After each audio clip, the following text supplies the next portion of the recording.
इनको एक शौक था साड़ी खरीदने का। साड़ी बहुत खरीदा करती थी। पर 2002 में एक बार काशी विश्वनाथ गई। काशी विश्वनाथ है। वहाँ पवित्र गंगा में डुबकी लगाने के बाद पुजारी ने उनसे कहा, अपनी पसंद की कोई एक चीज़ छोड़ दो। अभी सोचे 3 चीज़ें पसंद है मुझे, भाई या पढ़ना या फिल्में देखना या साड़ी खरीदना। अगर पढ़ना छोड़ दूंगी दूसरों का फायदा नहीं होगा, फिल्में देखना छोड़ दूंगी तो वहां से मैं काफी कुछ सीखती हूँ, मैं दूसरों को नहीं सिखा पाऊंगी। साड़ी का अगर खरीदना छोड़ दिया तो किसी का नुकसान नहीं, चलो साड़ी खरीदना छोड़ देता हूँ। इतनी हम्बल थी सुधा मूर्ति, इतनी हम्बल थी कि मतलब उनकी जड़ों के अंदर विनम्रता थी। मई 2009 की बात कर रहा हूं। प्रेसिडेंट प्रतिभा पाटिल इन्फोसिस आने वाली थी उस समय, राष्ट्रपति देश की इन्फोसिस आने वाली थी। ये उनको रिसीव करने के लिए नारायण मूर्ति सुधा मूर्ति बाहर चले गए, सड़क पे गेट पे खड़े हो गए। पता चला भी और आधा घंटा लगेगा। ये गेट के बाहर जाकर के वहीं फुटपाथ पे बैठ गए। तो ये जो है ना, ये बड़ा आम नज़ारा है, इन्फोसिस के बाहर फुटपाथ पे बैठे हैं, सड़क पे बैठे हुए हैं। वापस अंदर जाने की जगह दोनों वहीं बैठ के बात करने लगे। लग्जरी नहीं, लो की लाइफस्टाइल अपनाया उन्होंने, अपनी पूरी लाइफ हमेशा ऐसी जिंदगी जी है। और ये क्या कहती हैं, जब भी आ जाए क्राइसिस तुरंत बना दो प्रोसेस। एक दिन सुधा मूर्ति अपना उठाया लैपटॉप ले करके जाके एक वर्क स्टेशन पे बैठ गई। अपने ये नहीं कि केबिन में जाके बैठे, अपने वर्क स्टेशन पे बैठ गई, कहीं पे भी जहां खाली जगह मिली बैठ गई। बाजू में एक लड़की किसी से फोन पे बात कर रही।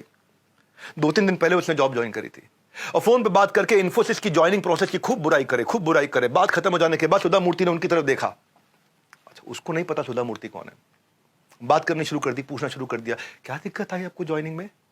ओ लड़की सोची पुरानी एम्प्लॉई है, इसको तो सुना देती हूँ, है जी, पूरा सुना देती हूँ। उसने दिल खोल के सब बता दिया सुधा मूर्ति को।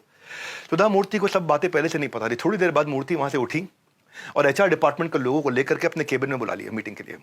फीडबैक को ना ईगो पे नहीं लिया, फीडबैक को एग्जीक्यूशन में कन्वर्ट कर दिया। जिधर आएगा क्राइसिस वहीं बना देंगे प्रोसेस। लर्निंग्स हैं हर चैप्टर में, हर कहानी में लर्निंग्स है। उन्होंने रिव्यू पर रिएक्शन नहीं दिया, उन्होंने रिव्यू पर पॉजिटिव एक्शन लिया। आखिर में उन लड़की को बुलाया गया, आओ देवी जी। ओह, वो हैरान, चेयरमैन की टेबल पे सुधा मूर्ति बैठी।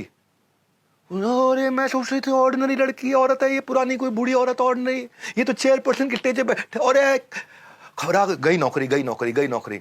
लेकिन उसको बदले में शाबाशी मिली, उसको टर्मिनेट नहीं किया, अप्रिशिएट किया। सुधा मूर्ति ने कहा कि क्रिएट अ प्रोसेस, अगर कोई चीज अच्छी ना लगे तो हमको बताओ, बाहर वालों को क्यों बताते हो, हमको बताओ, हम फीडबैक को फीड फॉरवर्ड में कन्वर्ट करेंगे। फीडबैक टेक्स यू फॉरवर्ड, शिकायत नहीं, सीख समझो।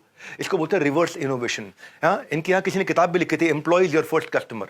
एम्प्लॉय पहला कस्टमर है, because happy employees will bring happy customers in your business.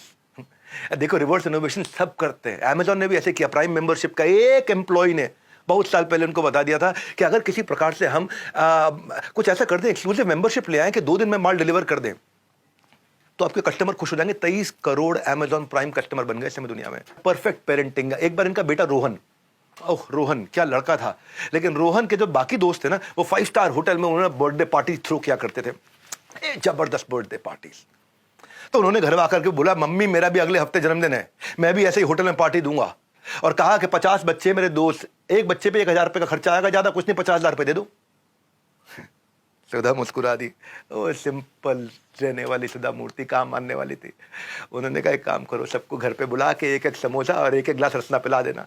50,000 रुपये अगर तुमने अपने ड्राइवर को दे दिया ना, तो उसका बच्चा पूरा 1 साल पढ़ सकता है अच्छे से अच्छे स्कूल में। 50,000 रुपये तुमने अगर अपने कुक को दे दिया तो अपने घर की मरम्मत करा सकता है। 50,000 रुपये तुमने किसी गरीब को दे दिया तो मैं जिंदगी भर दुआ दे सकता है। रोहन को उस समय ये बात समझ में नहीं आई। 2-3 दिन तक रोहन जबान बंद करके कमरे के अंदर कुंडी लगा के बैठ गए। बहुत दुखी हो गए थे, माँ 50,000 रुपये नहीं दे रही है, इतना पैसा माँ के पास, इतना पैसा है।